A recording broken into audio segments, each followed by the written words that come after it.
What is up, fellow nerds, and welcome back to the Dapper Snapper Gaming channel, and welcome back to How Do I Want to Do This? This is our series where we take a look at all playable options available to players in Dungeons & Dragons 5th edition, then we rank them on a scale of 1 to 10 and either build them or fix them depending on how they rank. Now today we finish up our talks on the Oath of Ancients Paladin, and I am pretty excited to bring this build for you. It's very unusual for what I normally do on the channel, and so I think you guys are going to like this build a lot, and I'm looking forward to showing you what we've got today. But before we do that, make sure to leave a like on the video and subscribe if you haven't already. As you can see, most people who watch the channel are not subscribed, so please don't be one of those people. Help us to reach our goal of 5,000 by the end of this year. We are closing in on 2,900 right now, and so that means we're really close to 3,000, and so I think we can get there, but I need your help so that we can have one more big push by the end of the year. And of course, a great way to do that is to make sure to share the video with your friends. And of course, make sure that you click the bell so you're notified when new videos are uploaded. Another great way to support the channel is by joining down below. So I've got the join button down there for all of you who are interested. What that gives you is at the lowest tier, the bronze tier, very, very low cost, gives you all of my write-ups, not only for these build guides, but also for all of my subclass fixes. You have a fancy formatted document that you can download and keep, use at your table, use for notes, follow along with the video, however you want to do it. It's very convenient for you right there. Of course, at the silver level, bumping up just a little bit, you will of course get these videos early. So if you're watching this right now normally on the day that it was posted anyway, then yesterday you could have already watched this if you had been a silver member. So make sure to do that. And of course, you also get a shout out. So thank you to all of my silver members right there. I am very appreciative of your support. It really, really helps me out. And then of course, at the gold level, we get priority picks on our variety builds. Those have been very popular here recently. And so if you want your idea to be pushed to the top of the list, that is how you do it. So thank you again to all of my supporters who are joined already. And I look forward to seeing more of you as we go on. One more thing before we actually talk about everything. There is going to be a video that I am posting here in the next few days. I'm not sure exactly when it's going to go up because it's dependent on a few things. And I'm going to be doing a fair bit of editing on it as well. But it is a not D&D related type of video, just something that I am doing on the side. And I wanted to kind of do a bit of an announcement for it. And I'm putting a lot of work into that video. So make sure that you're subscribed so you don't miss that. I'm really excited about it. I think it's going to be a lot of fun. But like I said, it's not D&D related. So it may not be everybody's thing, but I think everybody is going to really like that. That should be coming out hopefully this weekend, just depending on some people that I'm waiting on to do a few things. But we'll see once we get there. With all that out of the way, let's actually jump into the build. So the Oath of Ancients Paladin, of course, combines elements of the Druid, of the Ranger, and then a little bit of some other stuff to give us a more nature-y Paladin, which is really, really cool, right? We talked about when we did the Nature Cleric a long time ago. I'll put a link up in the iCard above, just how good that type of an archetype really is.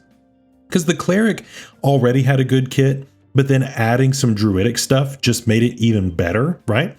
And honestly, it was a little bit more effective, in my opinion, than multi-classing in a lot of ways, especially if you're going for like a sustained damage dealer. It actually ended up being better than multi-classing into Druid, which is pretty cool, actually. So I was really impressed with that subclass. And the same thing happens with this. Now, the Ancients Paladin is really good in a different way. I see this as more of a mage slayer, as a mage conqueror, one that can go after a spellcaster and really shut it down. And so that is really the goal of today's build. The other really weird thing that I mentioned earlier about this is that I think it's best that we just go 20 levels in this class. I really don't think that multi-classing is going to be our best option here. Yes, we could go to fighter and get something like our action surge or something like that. We could go with the Hexblade Warlock, all of the typical things. But to me, that 20th level feature combined with a couple other things that come with this class, it's just so good that I really don't want to pass on that. And so if you were to make it to level 20, I think I'd go for it. If you're stopping before level 20, I would consider doing maybe a warlock dip or maybe a fighter dip, and we'll talk about that in the honorable mentions. But if you're going to level 20 or you're doing this for a one shot or whatever, I probably would just go all 20 levels in this, because I think it's going to end up being your best version of this character. And so with all that out of the way, let's jump in to this build. For our race, I wanted to do something a little bit different, and I wanted to take something that's very nature-y in its application. I rolled around several ideas that were really good, but I ended up landing on what we're going to talk about today. Of course, those that did not make it are going to be in the honorable mentions at the very end, but I ended up going with the Yuan-Ti. The Yuan-Ti are the snake people, right? They are a really cool race, for crying out loud, because you're a snake person, but they give you a lot of really awesome benefits as well. The number one that I'm looking at here, though, is magic resistance. We, of course, get resistance to spells, so we have advantage on saving throws against spells. We talked about on Tuesday how our Aura of Warding does not give us this ability. Again, iCard up in the iCard above. If you haven't seen that video, of course, make sure you watch that first and then watch this. But we talked about how that just gives you resistance to the damage, right? It doesn't give you any kind of resistance to the actual saving throw. But with this, we get resistance to the saving throw. We already have a plus charisma modifier because of our aura of protection once we have so many levels. And so all of that is going to combine into a character that is really going to struggle to fail saving throws against spell effects, which is really, really good, right? We're going to have a great AC because we have great armor, and we're going to have plus 1,000,000 to saving throws, which is going to feel really, really good. So for all of that, I think we're going to be a really, really sturdy character, especially when it comes to dealing with magic. And we're also going to be helping out our friends in the same vein. So that's really cool. We, of course, also get resilience against poison. It was immunity if you're using the Volos version of this. However, in Monsters of the Multiverse, it did update to just resistance, unfortunately. So there was a bit of a nerf there. If your DM will allow you to play the old version, then by all means, go for it. We're going to be using the new version for today, since that's what most tables are using. So I really like that. We have Dark Vision, which is also really good. And then, of course, Serpentine spellcasting is pretty decent. It is a little redundant with what we get on this subclass, but not terribly. And so it's enough to where I'm good with taking this, and we can make some good use out of it. So I think we're off to a really good start here.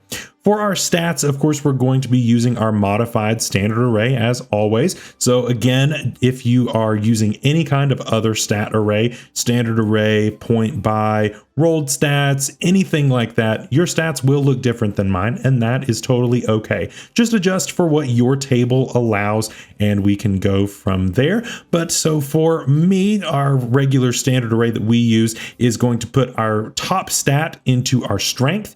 The second highest stat is going to go into our charisma, then our constitution, and then the rest is really whatever you want. I chose to go with wisdom over dexterity. You can switch those if you want. It's really up to you, but wisdom is going to help us with those spell effects. We do, of course, have resistance to it and the bonus. So if you wanted to go with dexterity being a little higher, that's fine too, because that'll help you with your initiative and that kind of thing. So that's fine. But we don't necessarily need it for anything like armor class, because we're going to be wearing heavy armor, so that doesn't help us. So it's really personal preference. And then, of course, we dump intelligence every single time. For our equipment, I really just need the basics. I'm taking a polearm on this build. I think having the reach is going to be really, really helpful in this case, especially with something that we're going to be picking up a little bit later. And then, of course, just pick up the heaviest armor that you can. Probably going to be like chainmail or scale mail right now, depending on how you do your equipment. Eventually, we will be working up to plate mail. Of course, that's probably going to take some time when you earn some money. But once you can afford it, definitely pick up some full plate mail down the line, and that will definitely make you feel a lot better. So let's go ahead and start taking some levels here. At level 1, we are of course going to be a paladin, and we of course get a couple of things here. Divine Sense, which allows us to see certain types of creatures, which can be very helpful. And we also get Lay on Hands, which is one of the best healing features in the game, to be honest with you. It scales super well. It heals really well. It is the best option in the game for getting someone up from being unconscious, because you can do it a number of times per day equal to your level times 5, which is absolutely nutty if you just blow 1 point at a time.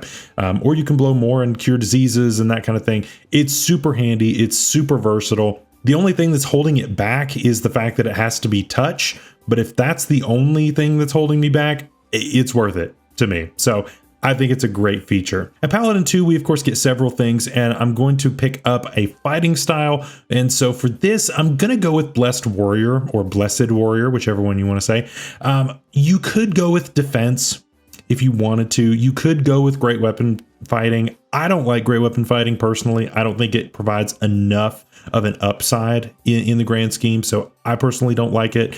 Defense is always good, but it's also kind of boring. And so for this one, I'm going to go with Blessed Warrior. This, of course, gives us 2 cantrips from the cleric list, which is absolutely fantastic. And of course, I'm going to take things like Guidance and Toll the Dead. Those are the 2 that I think are the best here. Guidance, of course, is basically the best cantrip in the game, giving a plus D4 to somebody's next check. And then, of course, we also have Toll the Dead, which is one of the best damage dealing cantrips out there, bar things like Eldritch Blast and that kind of thing. Of course, we also get our spell casting here, and we get Divine Smite, 2 of our best features that we could possibly get as a paladin. We of course get Ensnaring Strike and Speak with Animals for free here. And I would also take things such as Bless, Command, and the Smite spells. There are a few of those that I would definitely consider. You could take Cure Wounds, but it's a little redundant with Lay on Hands. So it's really whether you want to use your Lay on Hands pool or if you want to use a spell slot.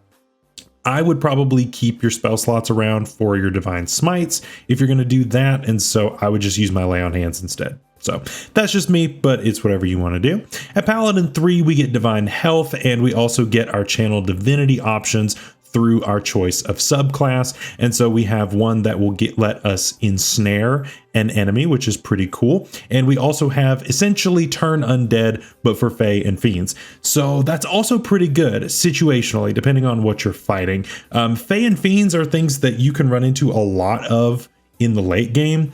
And so this definitely has some staying power and can definitely follow you throughout the entire game, which is really, really cool, especially when we think of our level 20 feature, which we're eventually going to be working towards, which will give disadvantage on the saving throw against each of these features, which is pretty awesome. They're very reliable ways to blow through some legendary resistance, and that can be very, very handy, of course. At level 4, we get our first ASI or feat. And I think that everybody kind of knows where I'm going with this build. And I really just need Polar Master as quickly as possible. Polar Master, of course, gives us a bonus action little attack, which is going to be great. Of course, you can smite on that too. So that gives us an extra way to smite, which is great. It also allows us to make opportunity attacks more often, which is great. And so it's just a really, really great feat that just combines a lot of different things that we really want into one thing and provides us a lot of support that we really, really wanted. So for all of those reasons, I think this is a great pick here at level 4. At Paladin 5, of course, we get extra attack, so we can now attack twice instead of once, which is always going to be a good thing. And we also get second level spells here. Of course, on top of our Moonbeam and Misty Step that we already got, I would take things like Aid, Find Steed, and Lesser Restoration. Find Steed is going to be especially important here because we are going to be wanting to close the distance between us and mages may not be toward the front. They're probably going to be toward the back. And so being able to break through that line and have a dash action going off on your horse or whatever you're mounted on in order to get to that backfield can be incredibly devastating to some mages. And so if that mage can't teleport, then you pretty much are going to just kill it right there. And so that feels really good. It allows you to close those distances a lot easier, and it's just a really great spell. So definitely take that for yourself. Of course, at Paladin 6, we now get Aura of Protection, which is, of course, one of our best features out there, being able to add our Charisma modifier to saving throws for us and friends nearby. Really, really great feature. Can't downplay that at all. And then, of course, Pally 7 gives us Aura of Warding, which gives us the resistance to spell damage. So we already have advantage on the saving throw. We have a plus right now. It's a +3, but eventually it will go up to our saving throws. Then we also have resistance to damage if we are to fail that save. So yeah, we have an effective bonus of +8 with advantage +3, and then we also have resistance should we fail. So we've got a really good system here going. And so as long as you don't roll absolutely terribly, you should pass a lot of your saves, which is really, really nice, right? I think that's really helpful for us in order to be more sturdy. Of course, we have a good AC. Hopefully you've gotten some really good armor, at least some half plate by now, maybe full plate. Maybe, depending on how generous your DM is with gold. But still, I think that you can be in a really, really good spot defensively, which just allows your offenses to shine a lot more since you don't have to worry about it. At Paladin 8, we get another ASI or feat. I'm going to go with the Sentinel feat. Again, this is the you're not going anywhere. You are stuck here with me. Don't try to run away. So now we can make opportunity attacks when they go to enter our space, and we can also make it when they go to leave our range. So this is just giving us more and more to do on our reaction in making attacks. And so the more that a paladin can attack, the more dangerous it is, because that is an opportunity for a smite. And I love that. I think it's really, really awesome to be able to give us more opportunities to be able to lock down enemies and deal tons and tons of damage to them. We can make 3 attacks during a turn.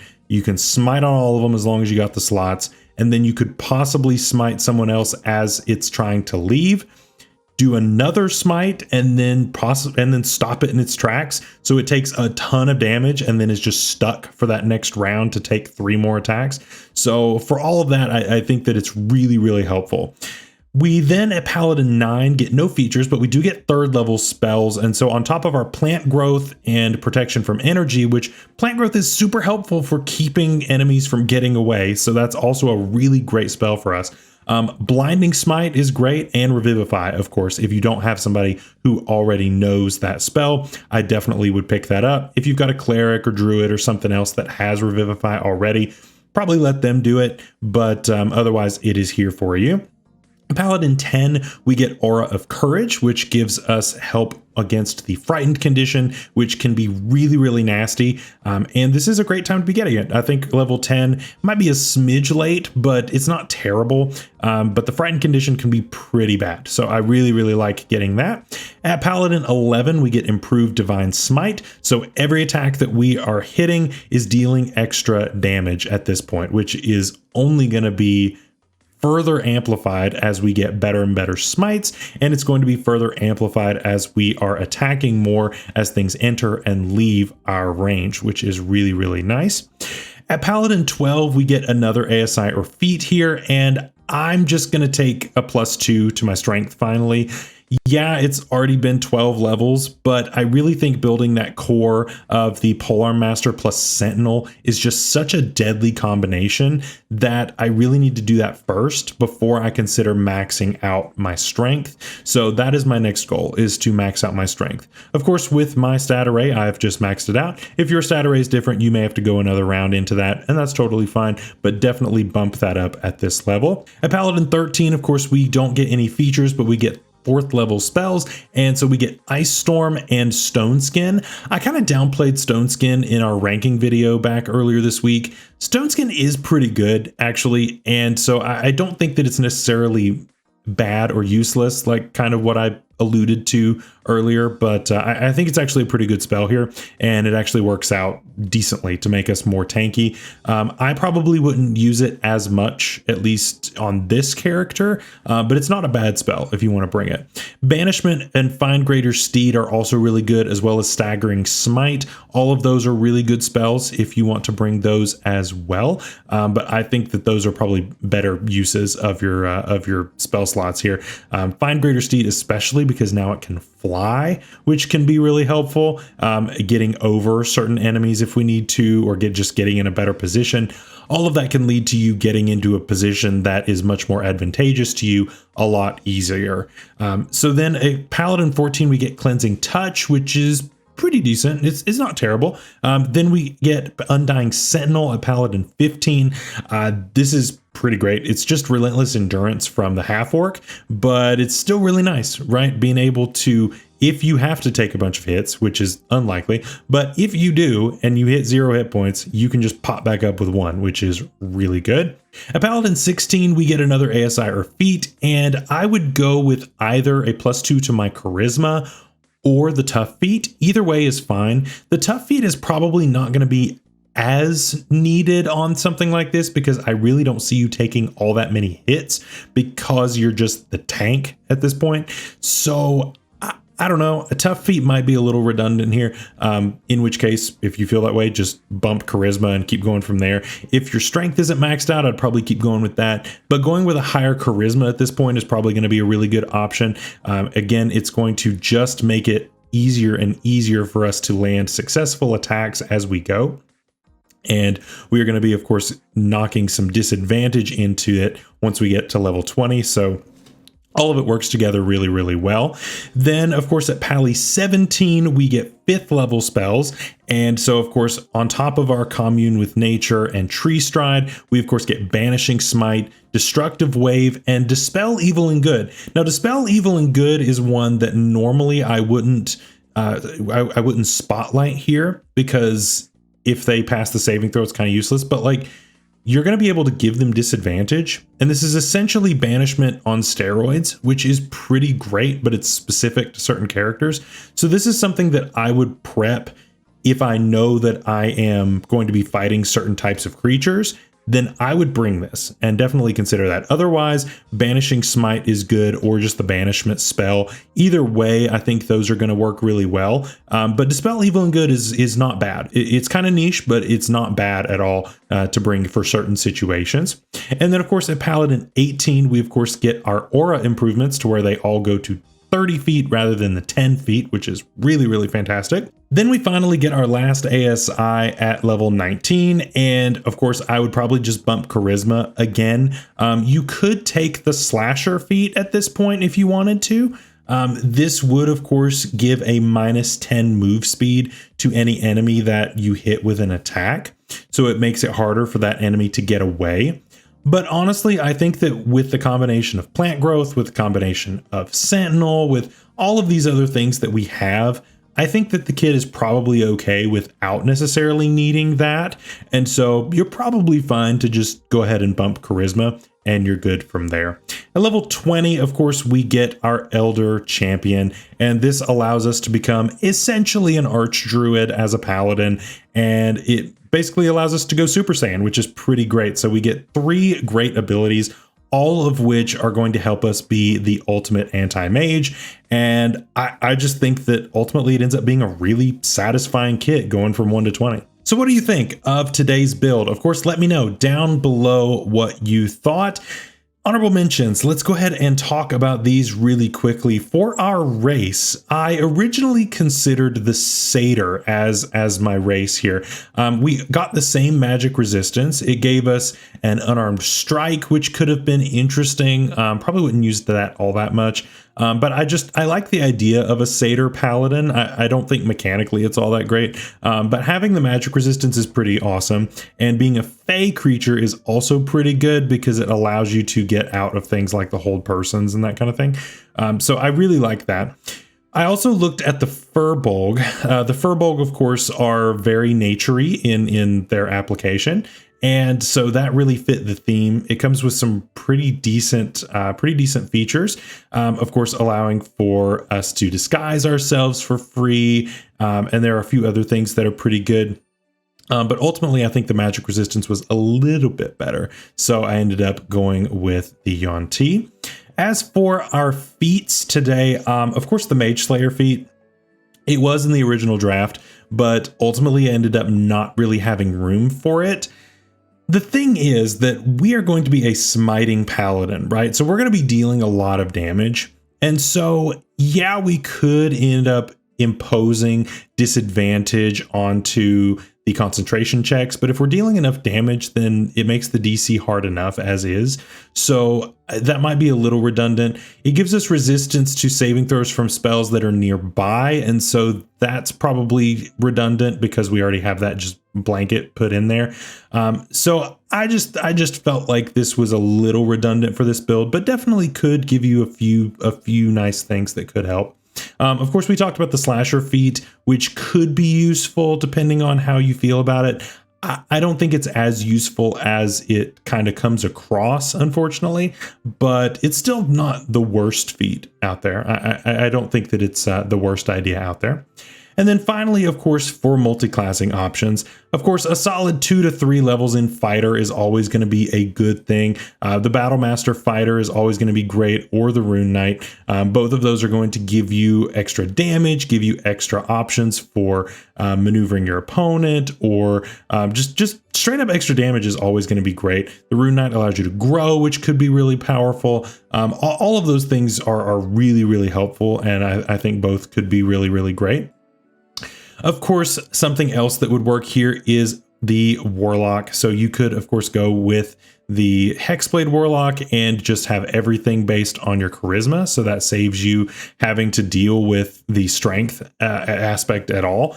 So all you need to do is just go charisma and then constitution, and you don't need strength really for anything except for armor.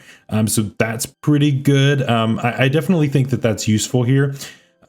And then also, as far as the Warlock goes, the Celestial Warlock is also not that bad. It comes with kind of the flavor of the Paladin, but gives you some other options in that way. And I think could definitely be really helpful.